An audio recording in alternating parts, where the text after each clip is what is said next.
Hello and welcome to the video. मान लीजिए कि आप एक रेस्टोरेंट में गए हैं।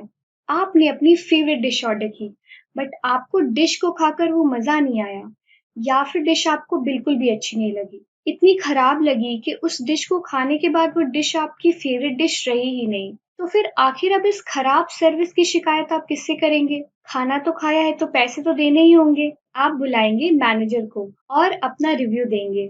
आप बोलेंगे कि मुझे ये खाना बिल्कुल भी अच्छा नहीं लगा और you have to improve it, या फिर आप कुछ टिप्स देंगे, राइट? और रेस्टोरेंट में ही क्यों, हम कहीं भी सर्विस बाय करने जाते हैं तो प्रॉब्लम्स को सॉर्ट आउट करने के लिए मैनेजर्स पर ही तो रिलाई करते हैं। बट कभी सोचा है कि हम ऐसा क्यों करते हैं? क्योंकि किसी भी बिजनेस के अंदर एम्प्लॉइज के रोल्स एंड रिस्पॉन्सिबिलिटीज को डिफाइन करना मैनेजमेंट का काम होता है। क्योंकि अगर ऑर्गेनाइजेशन के अंदर मैनेजमेंट ही इफेक्टिव नहीं होगा तो बिजनेस गोल्स को अचीव करना बहुत ही मुश्किल हो जाएगा। तो आइए इस वीडियो में मैनेजमेंट के बेसिक्स को समझने की कोशिश करते हैं, और ये टॉपिक सीयूईटी एमकॉम के पर्सपेक्टिव से भी इम्पोर्टेंट है। तो देखिए, अगर ऑर्गेनाइजेशनल पर्सपेक्टिव से बात करें तो मैनेजमेंट एक प्रोसेस है जिसके थ्रू हम बिजनेस के रिसोर्सेज एंड एक्टिविटीज को प्लान एंड ऑर्गेनाइज करने का काम करते हैं, ताकि बिजनेस के स्पेसिफिक गोल्स को हम most effective and efficient manner में अचीव कर सकें। और जब हम इफेक्टिव एंड एफिशिएंट मैनर में बिजनेस के गोल्स को अचीव करने की बात करते हैं तो हम बात कर रहे होते हैं बिजनेस टास्क को मिनिमल कॉस्ट में कंप्लीट करने का।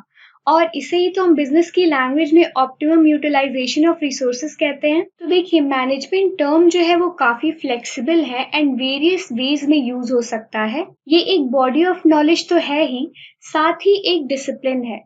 इसकी डेफिनेशन को समझने के लिए इसे ब्रॉडर पर्सपेक्टिव में देखना होगा। मैनेजमेंट को हम 3 फॉर्म्स में समझ सकते हैं कैटेगराइज करके। फर्स्ट है मैनेजमेंट एज अ प्रोसेस, जिसके अंदर हम कह सकते हैं कि ये एक ऐसा प्रोसेस है जो प्रोडक्टिविटी एंड एफिशिएंसी को ऑर्गेनाइजेशन में इंक्रीज करता है by defining different employees their different roles and tasks to achieve common objective of business. Management as an activity, जिसके अंदर ये एम्प्लॉइज के डेली टास्क को मॉनिटर करने का काम करता है और उनके इंडिविजुअल गोल्स एंड अचीवमेंट्स को रिपोर्ट करता है। मैनेजमेंट एज अ प्रोफेशन की बात करें तो हम सभी जानते हैं कि मैनेजमेंट एक काफी पॉपुलर प्रोफेशन है और इसके लिए लोग डिग्रीज भी लेते हैं। काफी पॉपुलर डिग्री है एमबीए की, हम सबको पता है। अब बात करते हैं कि मैनेजमेंट के नेचर क्या है, मतलब कि मैनेजमेंट के फीचर्स या फिर उनकी स्पेशलिटी क्या है। देखिए, सबसे पहला फीचर है मैनेजमेंट का यूनिवर्सैलिटी। आपने कभी नोटिस किया होगा, हर पर्सन अपनी लाइफ में मैनेजमेंट कर रहा होता है किसी न किसी लेवल पर अपने गोल्स को अचीव करने के लिए। एक स्टूडेंट की पर्सपेक्टिव से देखें तो चाहे वो टाइम मैनेजमेंट हो या फिर एग्जाम स्ट्रैटेजी बनाना हो, सिलेबस को कंप्लीट करने के लिए, ये सभी चीजें मैनेजमेंट के अंदर आ जाएंगी। तो जहां पर भी ह्यूमन एक्टिविटीज इन्वॉल्व है वहां पे मैनेजमेंट भी इन्वॉल्व है, इसीलिए इसकी एप्लीकेबिलिटी यूनिवर्सल है। चाहे कोई छोटी सी चाय की दुकान हो या फिर बड़ी बिलियनियर कंपनी, बिना मैनेजमेंट के कुछ भी नहीं चल सकता। इसके साथ ही ये एक सोशल प्रोसेस भी है, बिकॉज ऑफ कोर्स इसे हम या तो लोगों के साथ मिल करके कर रहे होते हैं या फिर उनके लिए परफॉर्म कर रहे होते हैं। और मैनेजमेंट सोसाइटी से भी जुड़ा ही हुआ है एक तरीके से देखें, क्योंकि बिजनेस सोसाइटी से जुड़ा हुआ है। क्योंकि देखिए, मैनेजमेंट का नेचर जो होता है वो होता है organising people in groups and managing them. Also management हमेशा से ही गोल ओरिएंटेड रहता है और इसीलिए मैनेजमेंट की सक्सेस को मेजर करने का सबसे आसान तरीका ये होता है कि हम ये देखें कि एज अ बिजनेस और इंडिविजुअल मैनेजमेंट कितने टारगेटेड गोल्स को अचीव कर पा रहा है, and that is why it is intangible. जो फिफ्थ फीचर है मैनेजमेंट का वो है कोऑर्डिनेशन, जिसे हम ऐसे समझ सकते हैं by getting people on the same page. इसके अंदर मैनेजमेंट ऑर्गेनाइजेशन के सभी डिपार्टमेंट्स को कोऑर्डिनेशन में काम करने के लिए मोटिवेट करता है कम्युनिकेशन चैनल्स के थ्रू, सो दैट फंक्शंस जो है सारे वो एक साथ as a team and department complete किए जा सके क्रिएटिविटी के साथ। देखिए, मैनेजमेंट के फंक्शंस डायनामिक होते हैं क्योंकि बिजनेस जो होता है ना वो बहुत सारे फैक्टर से अफेक्ट होता है कंपनी के अंदर, जैसे कि economic, social, political and technological factors, और इसके लिए भी मैनेजमेंट को ट्रेनिंग प्रोवाइड की जानी चाहिए। अब बात कर लेते हैं मैनेजमेंट के स्कोप की, यानी कि हम किन एरियाज में मैनेजमेंट ज्यादा होते हुए देखते हैं बिजनेस के अंदर। सबसे पहला है फाइनेंशियल मैनेजमेंट। देखिए, फाइनेंशियल मैनेजमेंट में हम बात करते हैं कि फाइनेंस को कैसे मैनेज किया जाता है ऑर्गेनाइजेशन में, एंड ये इंश्योर करते हैं कि स्टेक होल्डर्स को फेयर रिटर्न मिले, कैपिटल रिक्वायरमेंट को हम सही तरीके से जज कर पाए। सो इसके अंदर हम प्रॉपर डिविडेंड पॉलिसी बनाते हैं, फाइनेंशियल स्टेटमेंट को एग्जामिन करते हैं। इसके बाद मार्केटिंग मैनेजमेंट के अंदर हम कस्टमर के नीड को आइडेंटिफाई करते हैं। फर्दर अगर पर्सनल मैनेजमेंट की बात करें तो एज द नेम सजेस्ट, हम बिजनेस के पर्सनल या फिर इंडिविजुअल के रिक्रूटमेंट, ट्रांसफर एंड टर्मिनेशन को इंक्लूड करते हैं इसके अंदर। प्रोडक्शन मैनेजमेंट की बात करें तो इसमें रॉ मटेरियल्स को फिनिश गुड्स में कन्वर्ट करने तक के सभी डिसीजन प्रोसेस को इंक्लूड किया जाता है। लास्ट स्कोप है ऑफिस मैनेजमेंट, जिसमें हम कंट्रोलिंग एंड कोऑर्डिनेटिंग को इंक्लूड करते हैं।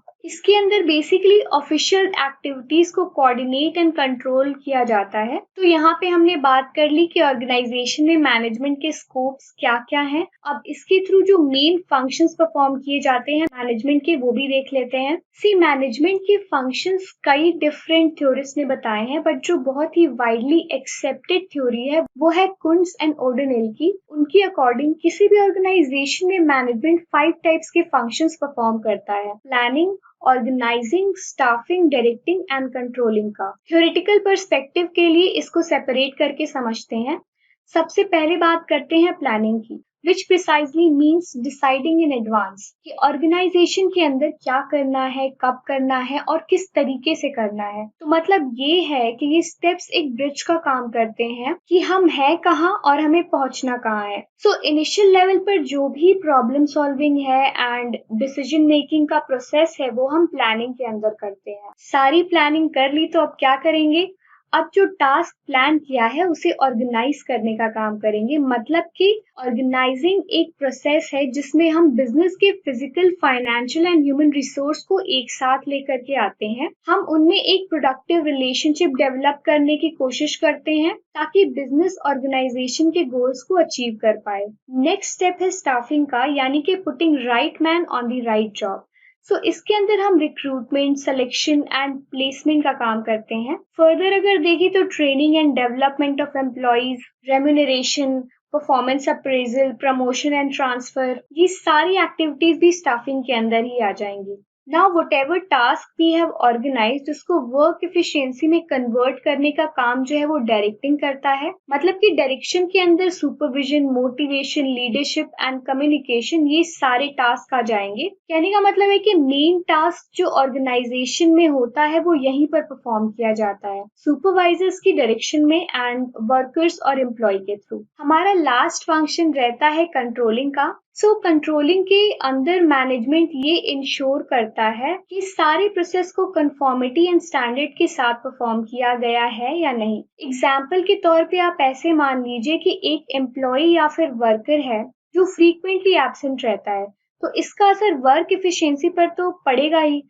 इसके लिए मैनेजर का टास्क ये है कि वो एम्प्लॉयज के इश्यू को सॉल्व करे इमीडिएट बेसिस पर एंड एक सब्स्टिट्यूट रखे ताकि एब्सेंट का असर ओवरऑल वर्किंग एफिशिएंसी को हैम्पर ना करे ऑर्गेनाइजेशन के। ऑल्सो कंट्रोलिंग फंक्शन मैनेजमेंट का एंड फंक्शन है। इस वीडियो में हमने मैनेजमेंट को ब्रीफली समझने की कोशिश की। ऐसे ही और इन्फॉर्मेटिव वीडियोस के लिए आप हमारे सोशल मीडिया हैंडल्स को फॉलो कर सकते हैं। Till then, goodbye and take good care of yourself.